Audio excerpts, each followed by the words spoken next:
नमस्कार, good morning, शुभ प्रभात। मैं हृदय मिश्रा आप सभी का स्वागत करता हूं डिकोड एग्जाम के इस डेली करंट अफेयर्स प्रोग्राम में। देखिए, अभी 25 को यूपीएससी का एग्जाम था और आप सभी लोगों ने संभवतः पेपर दिया होगा, कुछ लोगों ने पेपर को देखा होगा।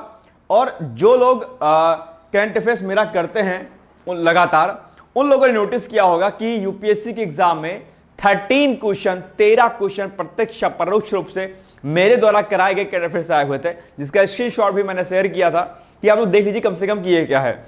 एक दिन, जिस दिन 25 तारीख को एग्जाम था, उसके एक दिन पहले यानी कि शनिवार को मैं अपने चैनल पर लाइव था। उस चैनल पर लाइव में मुझके 1-1.25 घंटे में लाइव था और उस 1.25 घंटे में मैंने क्वेश्चन डिस्कस किया था। वो क्वेश्चन सेम मॉर्निंग में करंट अफेयर्स क्लास उसमें आपकी यूपीएससी के एग्जाम में था, लाइव में था। एक स्टूडेंट ने मुझे स्क्रीनशॉट भेजा कि सर ये है, ठीक है। तो हालांकि मैं ये नहीं कह रहा हूं कि मैं एकदम पुरोधा हूं, एकदम ऐसा नहीं है। बहुत सारे टीचर्स कराते हैं करंट अफेयर्स, सारी चीजें होती हैं। कहने का मतलब ये है कि अगर आप लगातार तैयारी करते हैं करंट अफेयर्स की, अगर लगातार आप देखते हैं चीजों को, तो क्या होता है, चीजें आपके समझ में आती हैं ज्यादा और लंबे समय तक आप उसको याद रख पाते हैं। और जब कोई मैगजीन मंथली के अलावा कोई 6 मंथ की या 1 ईयर की आती है, तब जब आप डेली पढ़े रहते हो तो वो चीज क्या रहती है, आपकी रिवाइज हो जाती है। लेकिन आप डेली नहीं पढ़े रहते हो, आप अंतिम समय में पढ़ते हो, तब वो चीजें आपके दिमाग में नहीं रहती हैं और आप एग्जाम में क्या करते हो, गलत करके चले जाते हो। यहां पर चीजें इतनी डिटेल्स में कराई जाती हैं कि उसकी कोई सीमा नहीं है। इतना डिटेल्स में कन्विंस कराने के बाद भी अगर आप गलती करके आएंगे, नहीं देखेंगे, तो आपके लिए क्या है, हानिकारक है। जैसे अभी क्या होगा, व्यूज कम हो गया है देखने का। क्यों? क्योंकि अभी आप लोग क्या करो, कोई 6 महीने पढ़ रहा होगा, कोई 1 साल की पढ़ा होगा, आपने दैनिक रूप से देखना बंद कर दिया करंट अफेयर्स। यही क्या आपकी गलती है आपकी। अब आप फिर बाद में पछताओगे। तो ये चीजें, छोटी छोटी जो चीजें हैं, इसको आप लोग समझिए, ठीक है। और यूपीएससी के एग्जाम में 13 क्वेश्चन आना बड़ी बात है अपने आप पे, क्योंकि मैंने बहुत मेहनत से सारे प्रश्नों कराया। जब कल मैंने पेपर देखा, परसों पेपर देखा, मुझे अंदर से बड़ी आत्मा मेरी खुश हुई यार कि चलो इतना मेहनत अगर करते हैं तो कम से कम पेपर में आ तो रहा है। अब आप मेहनत करते नहीं करते हैं, ये दरअसल आपके ऊपर निर्भर करेगा कि आप कितने ज्यादा सजग हैं भविष्य के लिए। अगर आप सजग हैं तो डेली देखा करिए, नहीं तो कोई बात नहीं, आपके ऊपर है, ठीक है। चलिए, आइए सीधे बिना देरी के हम लोग आगे बढ़ते हैं और सीधे करते हैं रिवीजन। पहले नंबर 1 है, ग्रीस में 6.0 तीव्रता का भूकंप आया, जिसके बाद सुनामी की चेतावनी जारी कर दी गई, आप जानते होंगे। और रेल मंत्री अश्विनी वैष्णव ने 23 मई को बिहार के मुंगेर जिले में जमालपुर रेल कारखाने में डिब्बा और हॉलिंग केंद्र का शिलान्यास किया। देखिए, ये भी बिहार वालों के लिए खासकर इंपॉर्टेंट है न्यूज। वैश्विक एजेंसी फिच रेटिंग्स ने अगले 5 वर्षों में भारत की सकल घरेलू उत्पाद यानी जीडीपी वृद्धि दर 6.4% रहने का संशोधित अनुमान व्यक्त किया है। और इसी बीच में चर्चा सामने आ गई कि भारत ने जापान को छोड़ते हुए विश्व की चौथी सबसे बड़ी अर्थव्यवस्था बन गया है। मैं लगातार कई दिनों से इस बात को कह भी रहा था और ये आपके सामने आ भी गया, ठीक है, परसों। चलिए, भारत ने डियोगो गार्सिया सहित जागोस द्वीप समूह को फिर से मॉरिशस के पूर्ण नियंत्रण में सौंपे जाने का स्वागत किया है। आप जानते होंगे, मॉरिशस और ब्रिटेन के मध्य में चागोस द्वीप को लेकर जो विवाद चल रहा था, वो विवाद दरअसल अब समाप्त हो गया है। चागोस द्वीप जो है अब मॉरिशस को सौंप दिया गया है। तो यह भी एक बड़ी अपने आप में जीत मॉरिशस की मानी जा रही है। इस संबंध में ब्रिटेन और मॉरिशस के बीच पिछले वर्ष अक्टूबर में सहमति बन गई थी, जिसका जो क्रियान्वयन इस बार अभी हाल ही में 2 दिन पहले हो गया है फाइनली। विदेश मंत्री डॉक्टर सुब्रमण्यम जयशंकर ने जर्मनी की राजधानी बर्लिन में यूरोप में भारत के राजदूतों के सम्मेलन की अध्यक्षता की है, याद रखिएगा। आगे, प्रधानमंत्री नरेंद्र मोदी ने दिल्ली में नीति आयोग की 10वीं शासी परिषद की बैठक की अध्यक्षता की है। और इसी बैठक में नीति आयोग ने कहा कि भैया हम चौथी सबसे बड़ी अर्थव्यवस्था बन गए हैं। और ये जो बैठक अभी हुई है, इसका विषय क्या है? विषय इसका 2047 के लिए विकसित भारत के लिए विकसित राज्य है। यानी कि अगर राज्य हमारे डेवलप होंगे तो निश्चित तौर पर भारत हमारा जो है डेवलप होगा। और सन 47 का जो हमने, यानी कि जब वर्ष 2047 का जो हमने लक्ष्य रखा है विकसित भारत का, वो निश्चित तौर पर पूरा हो जाएगा, ठीक है। चलिए, नई दिल्ली में पर्यावरण 2025 पर राष्ट्रीय सम्मेलन का आयोजन किया गया, ठीक है। और आयोजनकर्ता एनजीटी था, नेशनल ग्रीन ट्रिब्यूनल, और उद्घाटनकर्ता राष्ट्रपति द्रौपदी मुर्मू जी थी, ठीक है। चलिए, अब हम आते हैं आज के न्यूज पर। उसके पहले कल हमने आपसे प्रश्न पूछा था, आप लोगों ने, मोस्टली लोगों ने इसका उत्तर नहीं दिया था, इसलिए मैं फिर से इसका उत्तर नहीं बता रहा हूं। आप दोबारा से आज मुझे कमेंट करके बताओ कि इसमें से कौन सा उत्तर होगा। मैं आपसे अपेक्षा करता हूं कि आप इसका उत्तर जरूर बताएंगे, ठीक। चलिए,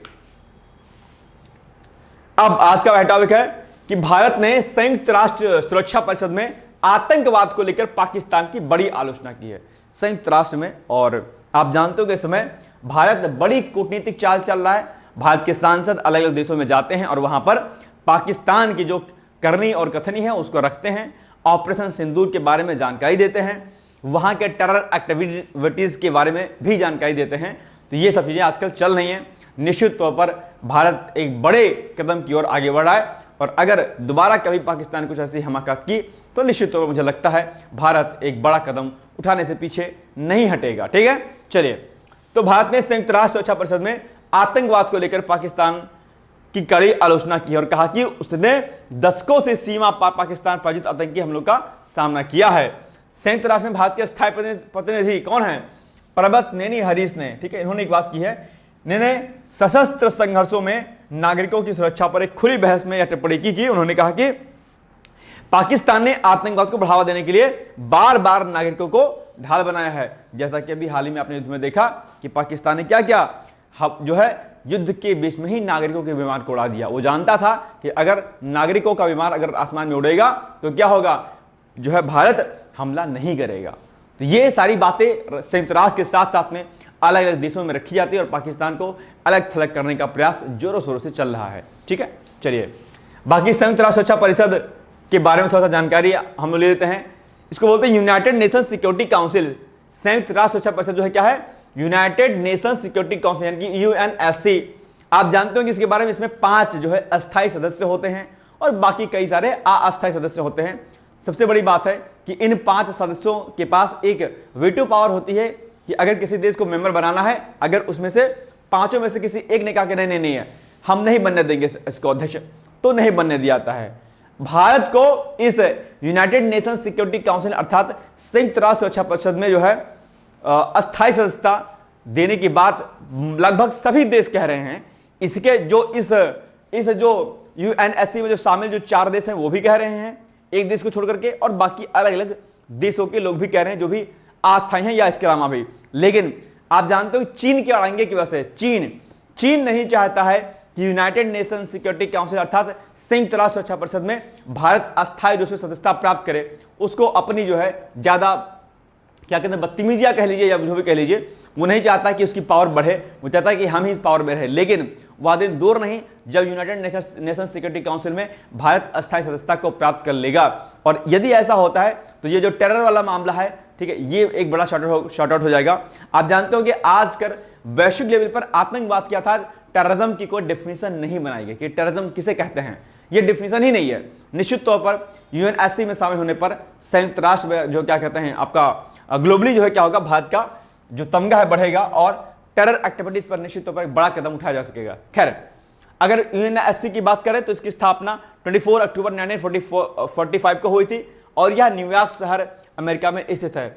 संरचना और सदस्यता यानी क्या इसका स्ट्रक्चर है, तो सुरक्षा परिषद में कुल 15 सदस्य होते हैं, 5 अस्थायी और 10 अस्थायी। 5 अस्थायी सदस्यों में कौन कौन से होते हैं? चीन, फ्रांस, रूस, यूनाइटेड किंगडम और संयुक्त राज्य अमेरिका। भाई साहब, कई बार यह प्रश्न पूछा आपके एग्जाम में, मैं उम्मीद करता हूं कि आप इसको याद रख लेंगे कि 5 अस्थायी सदस्यता किसको मिली है और इसकी स्थापना वर्ष, ठीक है, और इसका कहां पर यह स्थित है। चलिए आगे, अब ये मैंने बता ही दिया आपको। 10 अस्थायी क्या होते हैं? यह सदस्य 2 वर्षों के लिए चुने जाते हैं जो अस्थायी होते हैं और इनका चयन क्षेत्रीय प्रतिनिधित्व के आधार पर होता है। इनके पास वीटो शक्ति नहीं होती है, जो 10 अस्थायी होते हैं, ठीक है। भारत कई बार अस्थायी सदस्यता प्राप्त कर चुका है। सुरक्षा परिषद के प्रमुख कार्य क्या क्या हैं, ये यहां पर लिखा हुआ है, आप इसको देखें तो आप इसको समझ जाएंगे क्या क्या इसमें लिखा हुआ, ठीक है। अंतर्राष्ट्रीय संघर्ष जो होता है उसको रोकने का काम करता है, ठीक है। अंतर्राष्ट्रीय संघर्ष को रोकना, शांति स्थापित करना, ठीक है, आर्थिक प्रतिबंध, हथियार प्रतिबंध और अन्य प्रतिबंध लगाना, सैनिक कार्यवाही को अधिकृत करना। अब देखो ये सब कार्य ये कौन करता है? यूएनएससी करता है। अगर इसमें भारत शामिल हो जाता है तो निश्चित तौर पर आतंकवाद पर बड़ा जो है हमला बोलेगा भारत, है ना।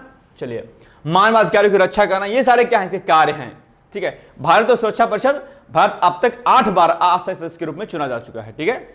भारत अस्थायी सदस्यता के लिए सक्रिय रूप से प्रयासरत है, बिल्कुल है, और आगे आने वाले टाइम में निश्चित तौर पर भारत को अस्थायी सदस्यता मिल जाएगी। चलिए बताओ, निम्नलिखित कथनों में कौन सा कथन सही नहीं है? नंबर 1, भारत संयुक्त राष्ट्र सुरक्षा परिषद का अस्थायी सदस्य है।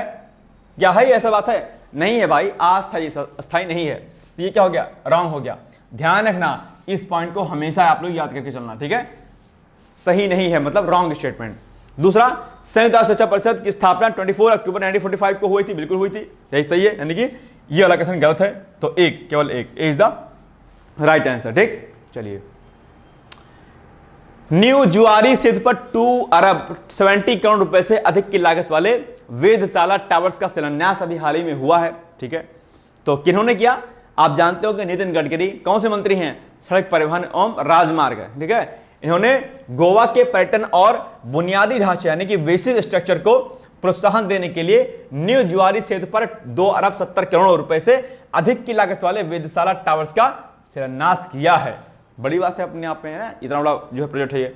डिजाइन, निर्माण, वित्त, संचालन, हस्तांतरण मॉडल के अंतर्गत विकसित की जाने वाली यह परियोजना पेरिस के एफिल टावर की तर्ज पर होगी अपने आप पे। तो एक बड़ा अमाउंट इसमें जो है खर्च किया जा रहा है। ठीक है, ये कैसा इसकी परियोजना होगी? Eiffel tower. ठीक है, पेरिस में। एफिल टावर कहां पर है? पेरिस में। कोई कहेगा नहीं हमारे घर के बगल में है पेरिस टावर, एफिल टावर घर के बगल में नहीं है एफिल टावर। ठीक है, पेरिस में है। चलिए, इसमें प्रत्येक टावर की ऊंचाई 125 मीटर होगी और इन टावर में एक घूमने वाला जो है आपका रेस्टोरेंट यानी कि रेस्टोरेंट, एक कला दीर्घा और आधुनिक पर्यटक सुविधाएं भी होंगी, यानी कि बड़ा होगा अपने आप, इसमें बहुत कुछ होगी चीजें। ठीक है, याद देखिएगा। चलिए बताइए प्रश्न। अब ये प्रश्न आप लोग पढ़ो और मुझे बताओ क्या होगा इसका उत्तर। इसका उत्तर मैं नहीं पढ़ रहा हूं, देखते हैं कि आप लोग इसका उत्तर क्या बताते हैं। बढ़िया, जल्दी बताइए इसका उत्तर क्या होगा। पढ़ के बताइए कि इसका उत्तर क्या होगा बाबूजी लोग, फटाफट बताइए, देर मत करिए यार। देखो है ना, बहुत कठिन नहीं है ना, बस प्रश्न बड़ा लग रहा है। देखो इसलिए मैं कह रहा हूं कि कई बार क्या होता है इस बड़े प्रश्न को पढ़ने पर बोरियत आती है एग्जाम में, अरे यार कितना बड़ा, लेकिन ऐसे प्रश्न आकर खूब पूछे आते हैं। यूपीएससी के एग्जाम में इस बार फैक्चुअल खूब क्वेश्चन पूछे गए थे भाई, तो फैक्चुअल डेटा पूछे गए। यूपीएससी के एग्जाम में मैंने आपसे क्या कहा था कि भाई गांधी को पढ़ लीजिएगा। मैंने गांधी के ऊपर कितने बार, गांधी पर कम से कम 3 से 4 प्रश्न आए थे, कम से कम आए थे, आई थिंक 3 प्रश्न थे शायद। असहयोग आंदोलन पर क्वेश्चन था, भारत छोड़ो आंदोलन पर एक क्वेश्चन था। बताओ मैंने कितनी बार आपसे कहा कि भाई ये पढ़ लो। मैं फिर से कहता हूं कि क्लास में जो मैं टास्क दिया करूं उसको पूरा कर लिया करो, बहुत इंपॉर्टेंट रहेगा।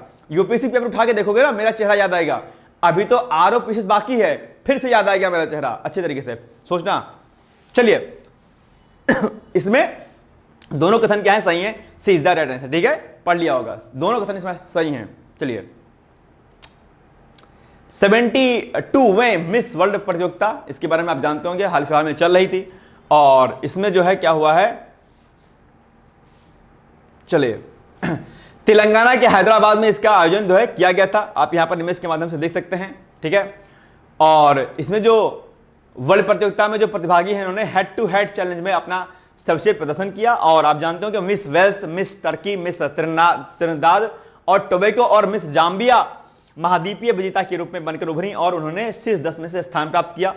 प्रत्येक फाइनलिस्ट ने महिला सशक्तिकरण, जलवायु परिवर्तन, सोशल मीडिया के प्रभाव और शिक्षा की शक्ति सहित वैश्विक मुद्दों पर अपने विचार प्रकट किए। भाई ये जो ग्लोबली जो आप ये इश्यूज देख रहे होंगे, इसका क्या इंपैक्ट पड़ रहा है, इन सभी पर आपने सभी ने वहां पर अपने विचार विमर्श जो है व्यक्त किए। ठीक है, चलिए हेड टू हेड चैलेंज विश्व मंच पर युवा महिलाओं की आवाज को सशक्त बनाने के लिए एक शक्तिशाली क्या है, मंच है। ठीक है, तो ये याद रखिएगा पॉइंट।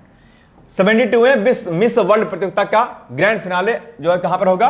31 मई को हुआ, मैंने लिख दिया है क्योंकि आगे तो आप पढ़ेंगे तो 31 मई को अभी होने वाला है फिलहाल, है ना, लेकिन मैंने लिख दिया हुआ क्योंकि क्या पता आप 31 मई के बाद पढ़ाई करो। ठीक है, चलिए 72वां मिस वर्ल्ड प्रतियोगिता का ग्रैंड फिनाले हुआ, कहां पर हुआ भैया?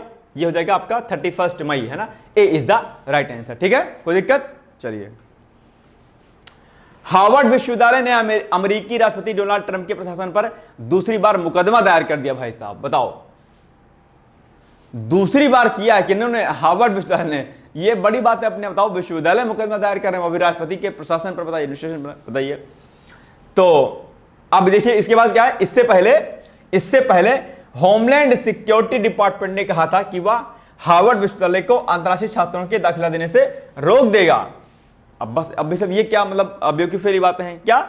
ये जो होमलैंड सिक्योरिटी डिपार्टमेंट है उन्होंने कहा था भैया वह हार्वर्ड विश्वविद्यालय को अंतर्राष्ट्रीय छात्रों को दाखिला देने से रोक देगा। ऐसा क्यों करेगा भाई? आपसी खींचातानी अपने देश में क्यों करते हो भाई कि हार्वर्ड को आपके ऊपर मुकदमा दायर करना पड़े, केस करना पड़े? बताइए। हार्वर्ड विश्वविद्यालय के अध्यक्ष एलन गार्बर ने कहा कि वह इस गैर कानूनी और अनुचित कार्रवाई की निंदा करते हैं क्योंकि इससे हार्वर्ड में हजारों छात्रों और अनुसंधानकर्ताओं का भविष्य खतरे में है। भाई साहब जो रिसर्च कर रहे हैं, जो लोग एडमिशन ले रहे हैं या जो लेने वाले हैं, कहा ये सब आप काम करते हो, है ना? ठीक है। हार्वर्ड के अध्यक्ष ने कहा कि विश्वविद्यालय ने अभी शिकायत दर्ज की है और एक अस्थायी प्रतिबंध आदेश के लिए प्रस्ताव पालन किया जाएगा। उन्होंने कहा कि हार्वर्ड अपने छात्रों और अनुसंधानकर्ताओं की सहायता करने के लिए हर संभव प्रयास करेगा। सिंपल सी बात है भाई, किसी भी विश्वविद्यालय के स्टूडेंट है तो वो यूनिवर्सिटी अपने बच्चों का ध्यान रखती है, नो डाउट, ठीक है। हालांकि यूनिवर्सिटी के प्रशासन और छात्रों में खूब खींचातानी रहती है। अगर आप लोग विश्वविद्यालय में पढ़े होंगे तो छात्र नेताओं, बच्चों और जो वहां के प्रशासनिक अधिकारी जो होते हैं विश्वविद्यालय के, उनमें खूब रस्साकसी खींची जाती है। वो कहते हैं एग्जाम अब होगा, वो कहते हैं नहीं अब होगा, वो कहते हैं बैक पेपर तब होगा, नहीं कहते बैक पेपर अब होगा। उसी में रजिस्ट्रार, कुलपति सब से एकदम लड़ाई झगड़ा होता रहता है। और इसका बढ़िया खेल जो है आप देखेंगे इलाहाबाद विश्वविद्यालय में, ठीक है। हालांकि इलाहाबाद विश्वविद्यालय अपने आप में पढ़ाई के मामले में बहुत आगे, लेकिन वहां पर खींचातानी खूब चलती रहती है। जब मैं था तो आए दिन मैं देखूं वहां पर बम फूट गया भाई साहब, जब देखो तब प्रयागराज में बम फूट गया धड़ाम धड़ाम से। मैंने कहा यार यो क्या केस है भाई।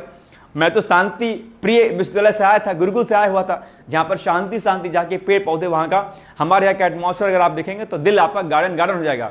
बगल में गंगा नदी है, ठीक है, बगल में नहर बह रही गंगा नदी, बड़ा एकदम मनोरम दृश्य है। बीच में एक बड़ा नेशनल हाईवे है देहरादून दिल्ली का, ठीक है।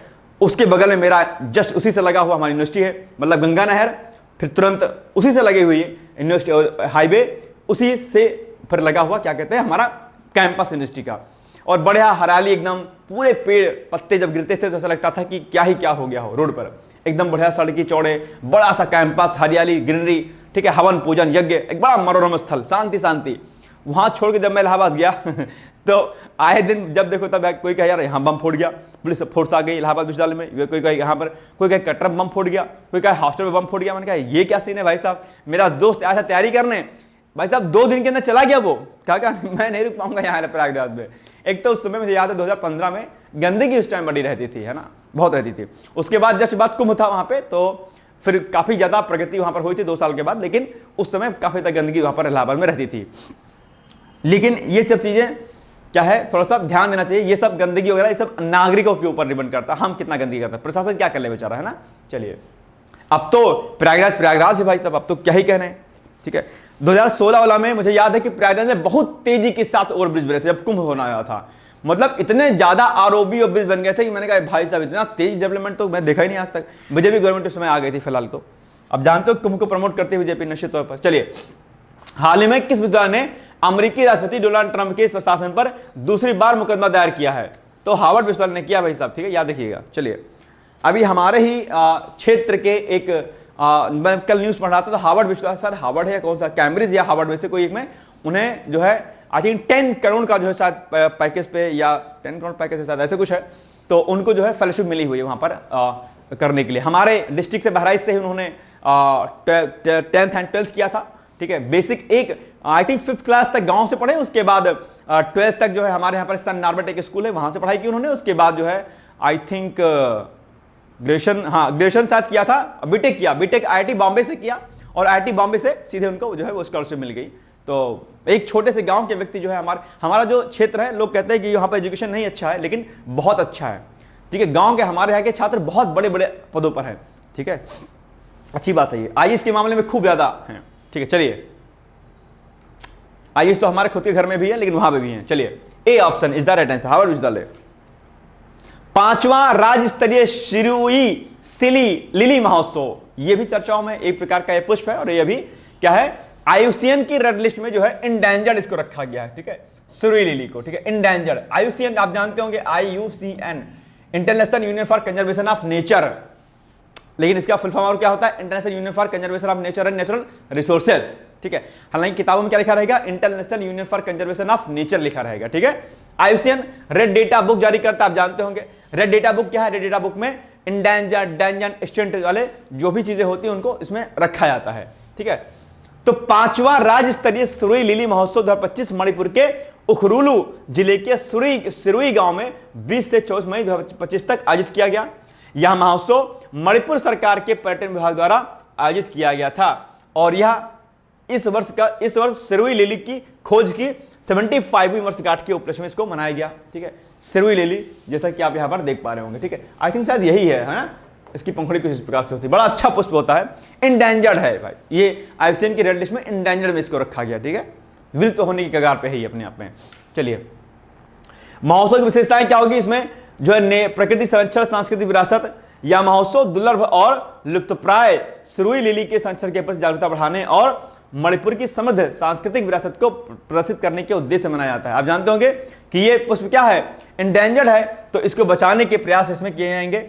सांस्कृतिक कार्यक्रम आयोजित किया गया इसमें महोत्सव में तंगखुल नागा समुदाय की पारंपरिक नृत्य, क्या है सांस्कृतिक कार्यक्रम, इसमें महोत्सव में तंगखुल नागा समुदाय की पारंपरिक नृत्य, संगीत, हस्तशिल्प और स्थानीय व्यंजनों की प्रदर्शनी भी इसमें शामिल थी। तो ये सब बात करने की। अब देखो ये एक पॉइंट देखो, ये क्या है, तंगखुल नागा समुदाय। अब फैक्चुअल डेटा के रूप में आपसे पूछ लेगा, बताओ ये जो तंगखुल नागा समुदाय है ये दरअसल कहां की जनजाति है? तो आप चुपचाप क्या कहेंगे, सर ये मणिपुर की जनजाति है, बस।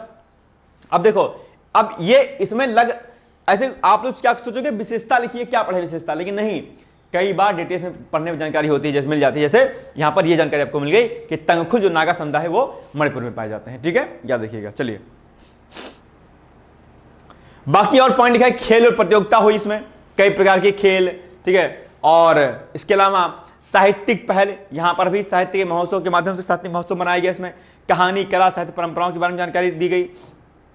सुरक्षा व्यवस्था, महोत्सव के दौरान सुरक्षा के कड़े इंतजाम किए गए थे, जिसमें लगभग 2000 सुरक्षा कर्मियों की तैनाती की गई थी और आईसीयू द्वारा इसे लुप्तप्राय यानी कि इंडेंजर्ड की श्रेणी में रखा गया लिली को। ठीक है, ठीक, चलिए बताइए प्रश्न, 5वें राज्य स्तरीय सुरुई लिली महोत्सव के संदर्भ में निम्नलिखित कथनों में कौन सा कथन सही है? नंबर 1, 5वां राज्य स्तरीय सुरुई लिली महोत्सव 2025 मणिपुर के उखरुलू जिले के सुरुई गांव में 20 से 24 मई के मध्य में आयोजित किया गया। बिल्कुल सही बात है, हाँ सही किया गया था। ठीक है, यानी ये क्या हो जाएगा, सही हो जाएगा। दूसरा, यह महोत्सव मणिपुर सरकार के पर्यटन विभाग द्वारा आयोजित किया गया था। बिल्कुल सही बात है, पर्यटन विभाग के द्वारा ही इसको आयोजित किया गया था। बस हो गया आपका। अब देखो एक प्रश्न, एक बात बन जाएगा कि ये जो सुरुई लिली महोत्सव है, ठीक है, अब आपसे पूछ लेगा ये जो सुरुई लिली है ये क्या है, पूछ लेगा कि हाल ही में चर्चाओं में रहा शब्द सुरुई लिली का संबंध है किससे? तो ऑप्शन दे देगा, या एक जानवर है, या एक बैक्टीरिया है, या एक प्रकार का पुष्प है, क्या है ये? तो आप कहेंगे एक पुष्प है अपने आप में। ठीक है, याद रहेगा। चलिए, पंचायत उन्नति सूचकांक संस्करण PAI 2.0 पर 2 दिवसीय राष्ट्रीय लेखन कार्यशाला का आयोजन किया गया था। ठीक है, अच्छा ये याद रहेगा ना, इसमें दोनों क्वेश्चन सही हैं, तो इज द राइट आंसर। ठीक है, चलिए, तो इसमें क्या होगा, ये होगा कि पंचायती राज मंत्रालय 26 मई से नई दिल्ली में पंचायत उन्नति सूचकांक संस्करण PAI 2.0 पर 2 दिवसीय राष्ट्रीय लेखन कार्यशाला का आयोजन किया था, इसलिए चर्चाओं में है। और इस कार्यशाला का उद्देश्य क्या है, डेटा संचालित, क्या डेटा संचालित शासन के माध्यम से पंचायतों को सशक्त बनाना। आप जानते होंगे पंचायतों को सशक्त करने के लिए कई प्रमुख कार्यक्रम जो है आयोजित किए जाते हैं। आप जानते होंगे कि विजन क्या है हमारा, सन 47 तक यानी कि 2047 तक विकसित भारत बनाने का। और ये क्या होगा, बॉटम टू टॉप तक हम प्रगति करेंगे तो ही हो पाएगा। तो बॉटम पर कौन है, आपके गांव हैं, और गांव की व्यवस्था कौन सुधार रहा है, पंचायती सुधार रहे हैं। ठीक है, तो अगर हम पंचायत के स्तर पर अगर हम सुधार करेंगे तो क्या होगा, धीरे धीरे करके पंचायतों से गांव विकसित होंगे, गांव से फिर ब्लॉक विकसित होंगे, ब्लॉक से फिर डिस्ट्रिक्ट विकसित होंगे, ब्लॉक से तहसील करिए, तहसील से डिस्ट्रिक्ट, डिस्ट्रिक्ट से राज्य, और राज्य से क्या हो जाएंगे, विकसित देश विकसित होगा हमारा। ठीक है, तो ये इसलिए पंचायतों को सशक्त करना क्या है, बड़ा आवश्यक है। और पंचायत वहां के सब कुछ, जैसे पंचायत एक तरीके से समझ लीजिए कि सचिवालय हो गया एक तरीके से, है ना। चलिए इसका उद्देश्य पंचायती राज संस्थाओं के माध्यम से ग्रामीण क्षेत्रों में समग्र, समावेशी और सतत विकास के लिए ग्राम पंचायत स्तर पर डेटा आधारित निगरानी और योजना के लिए क्षमता निर्माण करना है, वही जो मैंने आपको बताया। ठीक है, इस 2 दिवसीय राष्ट्रीय कार्यशाला में वित्तीय वर्ष 2023-24 के लिए स्थानीय संकेतक रूपरेखा पुस्तिका का विमोचन और उन्नत PAI 2.0 पोर्टल तथा SOP का शुभारंभ किया गया। ठीक है, तो ये सारी पॉइंट यहां पे लिखे हुए किस किस तरीके से हम पंचायतों के माध्यम से चीजों को सही रूप से करेंगे। PAI को स्थानीयकृत सतत विकास लक्ष्यों से जुड़े 9 विषयों के आधार पर ग्राम पंचायतों की प्रगति का आकलन और निगरानी करने का लिए एक विकसित किया गया है, यानी कि 9 पैरामीटर होंगे और उसी के आधार पर जो है इसका लक्ष्यों का आकलन किया जाएगा। ठीक है, चलिए कौन कौन से विषय हैं, ठीक है, जैसे कि गरीबी उन्मूलन, स्वास्थ्य, शिक्षा, जल पर्याप्तता, स्वच्छ पर्यावरण, बुनियादी ढांचा, शासन, सामाजिक न्याय और महिला सशक्तिकरण जैसे क्षेत्र शामिल है। यानी कि इन विषयों में पंचायतें कितनी प्रगति कर पा रही हैं, इन सभी को इस पोर्टल के माध्यम से, ये जो पोर्टल आपका PAI है, इसके माध्यम से देखा जाएगा अपने आप पे। ठीक है, चलिए बताइए निम्नलिखित कथनों में कौन सा कथन सही है? बताओ भाई साहब, पढ़िए कथन क्या लिखा है। नींद से जागिए, उठिए, किताब अपने सामने रखा करिए। ठीक है, यह नहीं कि बस कुछ दिमाग कहीं और है, चटियाने में लगा हुआ है। ठीक है, अपनी बुक्स अपने सामने रखो, अपनी किताब अपने सामने रखो, अपनी कॉपी अपने सामने रखो और ध्यान केंद्रित करो। ठीक है, ध्यान रखना कि जब प्रिज्म को जो है क्या कहते हैं, लेंस को जब जो है सामने रखा जाता है सूर्य के सामने, तो क्या काम करता है वो लेंस? सारी किरणें, जो अलग अलग किरणें होती हैं, आपने देखा ना, कभी प्रैक्टिस किया नहीं? प्रैक्टिस किया। ये देखो, ये क्या है? कागज छेक रखा हुआ है, यहां पर आपने एक लेंस लगा दिया। कौन सा लेंस होता है बताइएगा मुझे। अब सूर्य की किरणें क्या है? ऐसे ऐसे आ रही हैं सूर्य किरणें, अलग अलग प्रकार की किरणें खूब सारी आ रही हैं। तो ये क्या काम करेगा? ये काम करेगा, इस सारी किरणों को क्या करेगा? इकट्ठा करेगा और सीधे एक जगह पर क्या कर देगा? केंद्रित कर देगा। और यहां पर क्या रखा रहेगा? रखा रहेगा यहां पर क्या? कागज। और कागज तुरंत जलने लगेगा। यानी कि ये जो किरणें बिखरी हुई थी, अगर ये किरणें बिखरते हुए को छोड़ते हुए एक जगह इकट्ठा हो जाए और सीधे किसी चीज पर, बिंदु पर गिरे, तो वो चीज जलने लगेगी, कागज जलने लगता है। ठीक इसी प्रकार से आपकी ऊर्जा भी क्या रहती है? बिखरी हुई रहती है। अपनी ऊर्जा को क्या करें? संचयित कीजिए, अपनी ऊर्जा को इकट्ठा करिए और केंद्रित कहां करिए? अपनी किताबों पर, अपने पढ़ाई पर।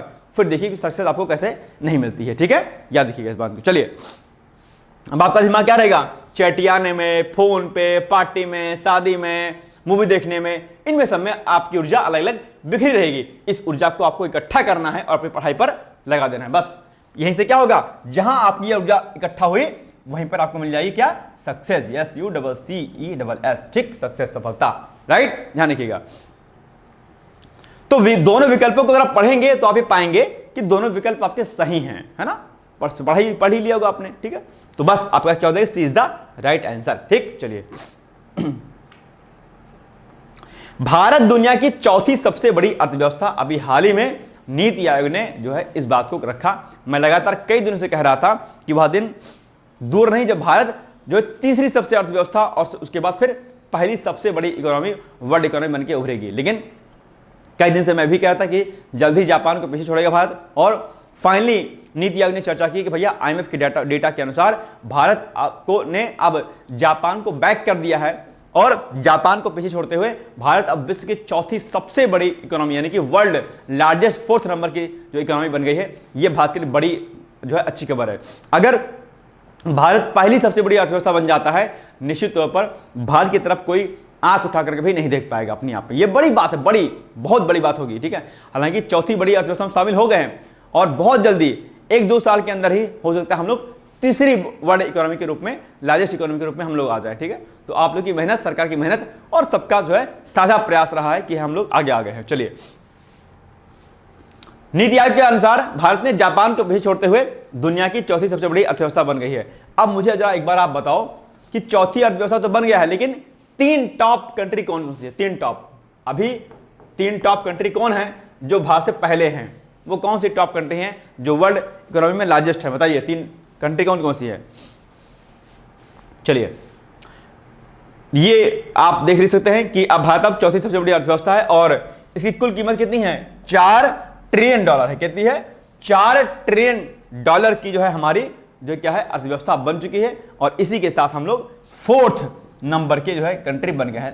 ठीक है, बाकी 3 कंट्री कौन सी मुझे बताइए कमेंट करके। चलिए, अगले 2 से 3 वर्षों में भारत तीसरी सबसे बड़ी अर्थव्यवस्था बन जाएगा। जो भी हमने कहा वही पॉइंट यहां पर लिखा हुआ है।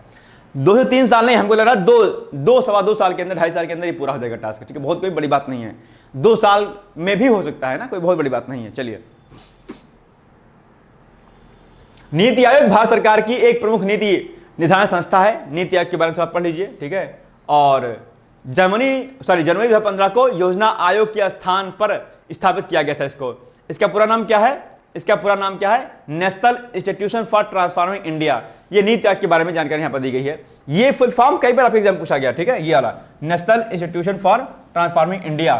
ठीक है, नीति आयोग जानते होंगे एक थिंक टैंक है जो कि योजनाओं पर विचार विमर्श करता है, क्या कैसे योजनाएं बननी चाहिए, क्या करनी चाहिए। ठीक है, नीति आयोग क्या थिंक टैंक है अपने आप पे। इसके अध्यक्ष के रूप में कौन होते हैं? प्रधानमंत्री होते हैं। उपाध्यक्ष कोई एडमिनिस्ट्रेटिव ऑफिसर होता है और इसमें कुछ अस्थायी और अस्थायी जो है लोग भी इसमें शामिल होते हैं। ठीक है, तो ये आप पढ़ लीजिएगा। पहले क्या था, योजना आयोग था, प्लानिंग कमीशन था, इसको हटा करके नीति आयोग रखा गया था, है ना। चलिए, उद्देश्य क्या है, सहकारी संघवाद को बढ़ावा देना, कोऑपरेटिव फेडरलिज्म को बढ़ावा देना। इस पर मैंने कई बार कहा है आपसे कि यह सबसे इंपॉर्टेंट है। सहकारी संघवाद का मतलब हो गया केंद्र और राज्य सरकार दोनों मिलकर काम करें। ऐसा ना हो केंद्र राज्य सरकार पर कोई कार्य थोप दे या राज्य सरकार उस बात को ना माने, यानी कि राज्य यानी कि स्टेट, क्या स्टेट एंड क्या सेंट्रल गवर्नमेंट अगर दोनों मिलकर के आपसी सहयोग के साथ में काम करती हैं, उसी को क्या कहा जाता है, सहकारी संघवाद की संकल्पना, जो कि आपके यूपीएससी में भी कई बार पूछा गया है, प्रश्न मेंस में, पीसीएस में भी कई बार पूछा गया आपके एग्जाम में, और अक्सर कोऑपरेटिव फेडरलिज्म पर आपके इंटरव्यू में प्रश्न पूछ लिया जाता है। तो मैं आपसे उम्मीद करता हूं कि आप इसमें नोट्स आप जरूर बना लेंगे। श्रीवास्तव जी हो, चाहे कोई हो, चाहे जो हो, ठीक है, चाहे ठाकुर जी हो, पाठक जी हो, चाहे जो हो, ठीक है, अलग अलग लोग जो है, सब लोग इसको नोट करिएगा। ये मैंने क्यों बोला है, क्योंकि मुझे कुछ स्टूडेंट के नाम याद है, इसलिए मैं नाम यहां पर नहीं बोल सकता हूं, लेकिन मैंने उनका टाइटल बोल दिया, ठीक है, याद रखिएगा। चलिए मैं सबको देखता हूं कौन कहां क्या कर रहा है, एक एक कमेंट में पढ़ता हूं मैं, अपने चैनल पर भी और यहां पर भी, ठीक है। इसलिए मैं आपसे कह रहा हूं कि इसको नोट कर लेना, व्हाट्सएप पर मुझे ये भेज देना है, ठीक है, ध्यान रखना। ये सहकारी संघवाद क्या होता है, मेरे व्हाट्सएप पर आना चाहिए। राज्यों को विकास योजनाओं में भागीदार बनाना, यह भी इसका उद्देश्य है। दीर्घकालिक नीतियां और रणनीतियां तैयार करना, यानी कि लंबे समय तक कौन सी नीतियां चलाई जा सकती हैं, उस पर विचार विमर्श करना, ठीक है। नीति निर्माण में वैज्ञानिक विश्लेषण और आंकड़ों का उपयोग किया जाएगा, इसमें करता है ये, ठीक है। तो ये सब इसके क्या उद्देश्य है, ठीक है। संरचना मैंने बता दिया। अध्यक्ष कौन होते हैं, भारत के प्रधानमंत्री। अब यही पूछा गया जाता है कई बार आपके एग्जाम में कि बताओ नीति आयोग के अध्यक्ष कौन होते हैं, प्रधानमंत्री होते हैं, पीएम होते हैं। उपाध्यक्ष प्रधानमंत्री द्वारा नियुक्त होता है। सीईओ मुख्य कार्यकारी अधिकारी सरकार द्वारा नियुक्त होता है। सदस्य विशेषज्ञ कौन होते हैं, अर्थशास्त्री, तकनीकी विशेषज्ञ इसमें शामिल होते हैं। विशेष आमंत्रित सदस्य और अंशकारी सदस्य भी इसमें शामिल होते हैं, किसमें, नीति आयोग में, है ना। चलिए, कार्य क्या है, कार्य है आर्थिक और सामाजिक विकास की रणनीति बनाना, सतत विकास लक्ष्यों को लागू करना, ठीक है, और जो है 2030 तक 17 एसडीजी गोल्स को प्राप्त करना है, जानते होंगे आप लोग। विभिन्न क्षेत्रों जैसे स्वास्थ्य, शिक्षा, कृषि का पर्यावरण आदि पर नीति निर्माण का कार्य करना और राज्यों के साथ मिलकर के क्षेत्रीय विकास को बढ़ावा देना, ये सब क्या है, कार्य हैं। तो नीति आयोग क्या आपके एग्जाम के लिए जरूरी है, नीति आयोग को आप लोग क्या करिएगा, पढ़ लीजिएगा, नीति आयोग डिटेल्स में और डिटेल्स में, हालांकि जितना मैंने करा दिया इतना बहुत है, लेकिन फिर भी और पढ़ लीजिएगा। ये आपका टास्क नंबर 1 है, टास्क 1 है, टास्क 1 नंबर 1, टास्क 1 है आपका नीति आयोग के बारे में पढ़ना। और टास्क 2 क्या है आपका, टास्क 2 सहकारी संघवाद को पढ़ना आपको। क्या, सहकारी संघवाद, यहां पर लिख दे रहा हूं मैं, टास्क आपका टास्क नंबर 1, सहकारी संघवाद क्या होता है, पढ़ना है इसको आपको।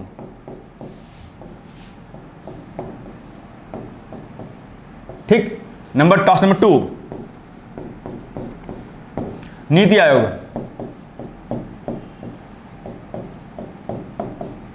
नीति आयोग ये सब क्या करना है, पढ़ना है आपको, ठीक है। चलिए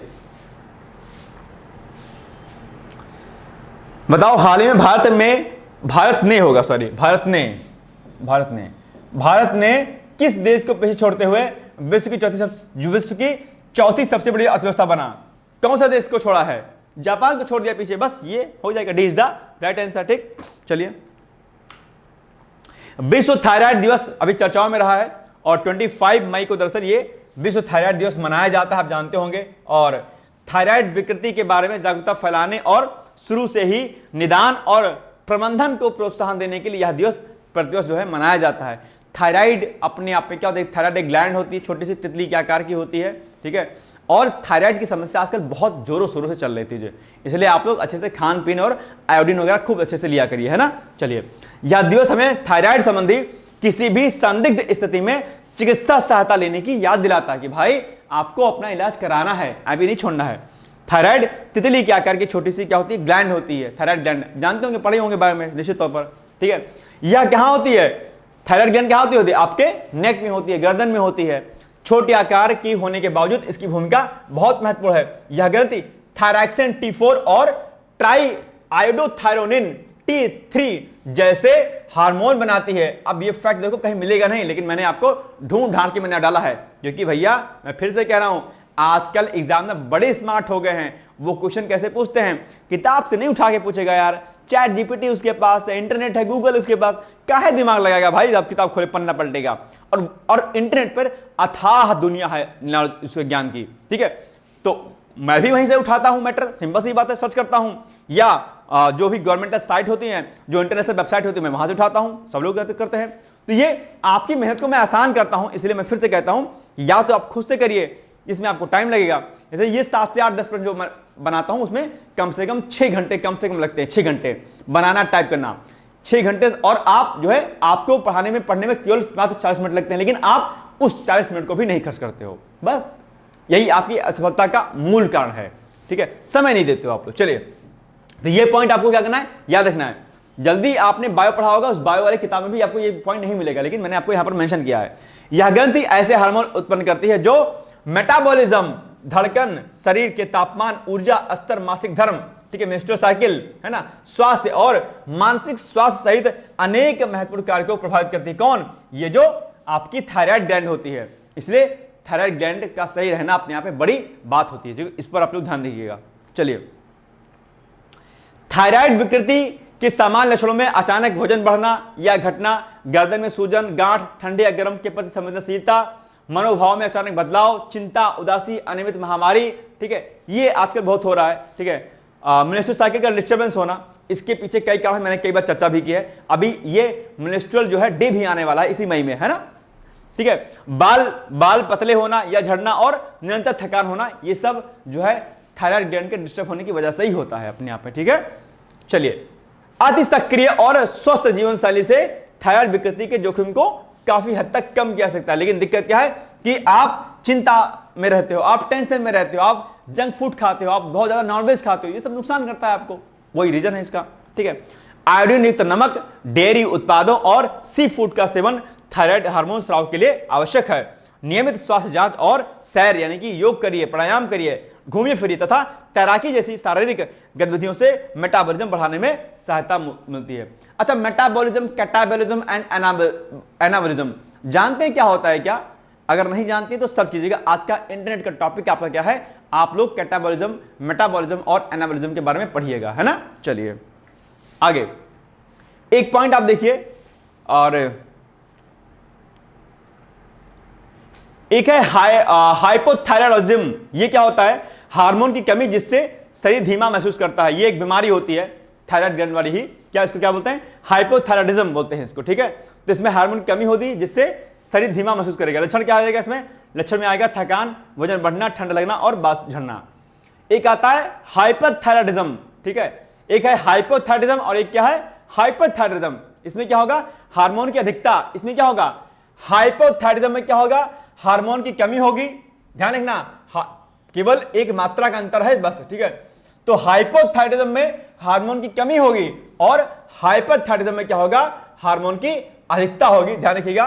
तो इसमें इसके लक्षण आपने देख लिया, थकान, वजन बढ़ना, ठंड लगना होगा। और अगर हाइपरथायरायडिज्म है तो क्या होगा? तो लक्षण में क्या आएगा? लक्षण में आएगा घबराहट, वजन घटना, तेज धड़कन, पसीना आना। इसके लक्षण है। अब ये पूछ लेगा आपसे कि इसमें दोनों में क्या होता है। इस भाई साहब बहुत इंपॉर्टेंट चीजें हैं, प्लीज आप लोग इसको इग्नोर मत कीजिएगा। लक्षण देख लिया हमने। अब एक है गाइटर। ये क्या होता है? थायराइड ग्रंथि का बढ़ जाना ही क्या कहलाएगा? गाइटर कहलाएगा। थायराइड कैंसर, ये भी बहुत चर्चाओं में है बीमारी। ग्रंथि में कैंसर सेल्स का बनना, ये क्या है? थायराइड कैंसर आएगा। तो ये 4 प्रकार की बीमारियां जो कि थायराइड ग्लैंड से संबंधित है, ये मैंने आपको यहां पर समझा दी हैं। प्लीज इसको नोट डाउन कर लीजिएगा, ठीक। चलिए, विश्व थायराइड दिवस कब मनाया जाता है? अभी बताया हमने आपको, 25 मई को। बस हो गया, इज दैट राइट आंसर। चलिए अब बताइए प्रश्न आपके लिए, सितारों में अक्षय ऊर्जा के स्रोत का क्या कारण है? जो तारे चमकते हैं आखिर उसके ऊर्जा का क्या कारण है? हाइड्रोजन का हीलियम में परिवर्तन, हीलियम का हाइड्रोजन में परिवर्तन, रेडियोधर्मी पदार्थों का क्षय, या ऑक्सीजन की अधिकता जो जलने में सहायक है तथा ऊर्जा उत्पन्न करती है। क्या होगा इसका उत्तर? मुझे कमेंट करके बताइएगा आप लोग। चलिए, ये अब पीसीएस का बैच चल रहा है।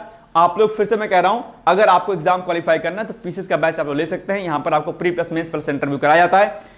इस बैच को लेने के बाद आपको किसी बाहरी स्रोत पर आपको निर्भर नहीं रहना रहेगा। एक बात। दूसरी महत्वपूर्ण बात है कि इसको ज्वाइन करने के बाद आपकी आरओ की तैयारी हो जाएगी, क्योंकि अगली वैकेंसी आने वाली है, ठीक है। तो ये सब बात आप ध्यान रखिएगा। इसमें आपकी फीस भी वापस कर दी जाएगी, pre plus plus mains plus interview की तैयारी भी कराई जाएगी, और जो है बेसिक से आपको इसमें जानकारी दी जाएगी। ऐसा नहीं कुछ भी पढ़ा देंगे हम लोग, है ना। और बहुत चीजें हैं इसमें, प्री का पीवाई क्विज, मेंस का पीवाई क्विज आपका, डेली आंसर राइटिंग प्रैक्टिस आपका, बढ़िया आपके बाइलिंगुअल नोट्स आपके, सब कुछ मिलेगा आपको। तो ये चीज ध्यान रखनी है आपको, ठीक है। और मैं डिस्कस कर लूं आपसे कि हम लोगों ने जो अभी यूपीएससी का जो पेपर आया है उसमें कुछ कुछ क्वेश्चन मैं आपको हल्का हल्का बता देता हूं। आपको शायद याद है कि आपने मेरी क्लास में किया था, है ना। ये बहुत इंपॉर्टेंट है आपके सुनना।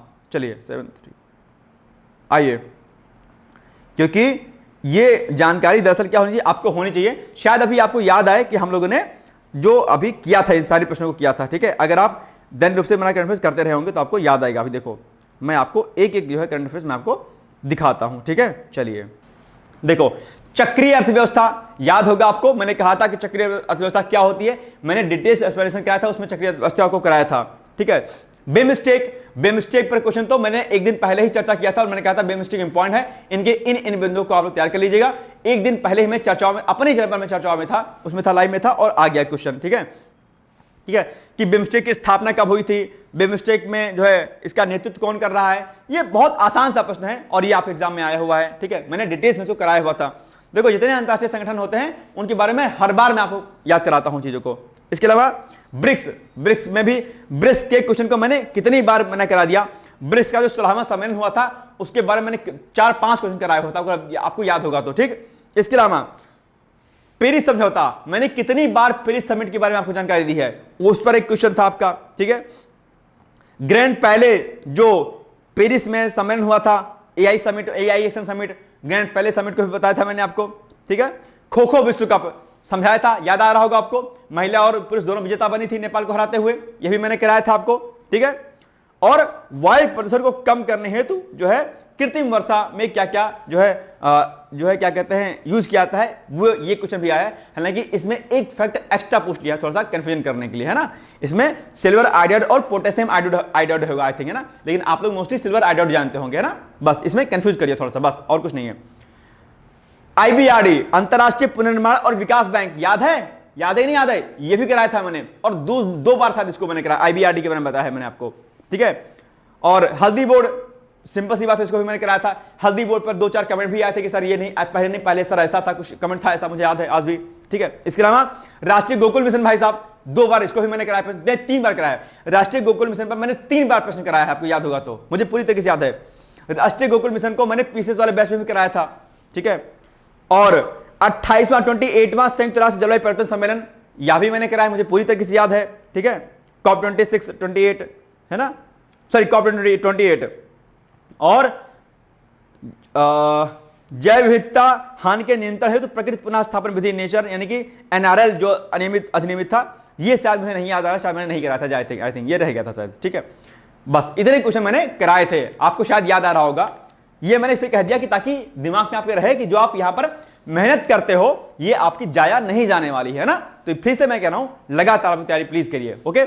चलिए तो ये हो गया आज का हमारा वीडियो, और अब आपके सामने एक प्रश्न है मुख्य परीक्षा का कि हाल ही में जारी इंडिया जस्टिस रिपोर्ट 2025 के मुख्य बिंदुओं पर चर्चा कीजिए। ये बड़ा इंपॉर्टेंट क्वेश्चन आपके सामने, ठीक है। चलिए अब ये हो गया आज का हमारा वीडियो, मिलेंगे हम लोग कल। बाकी कोई भी दिक्कत हो आप सीधे मेरे कॉन्टैक्ट नंबर पर आप मुझसे संपर्क कर सकते हैं। कॉन्टैक्ट नंबर क्या है, 86086044092201, क्या 860844092201, इस पर आप मुझसे बातचीत कर सकते हैं, ठीक है।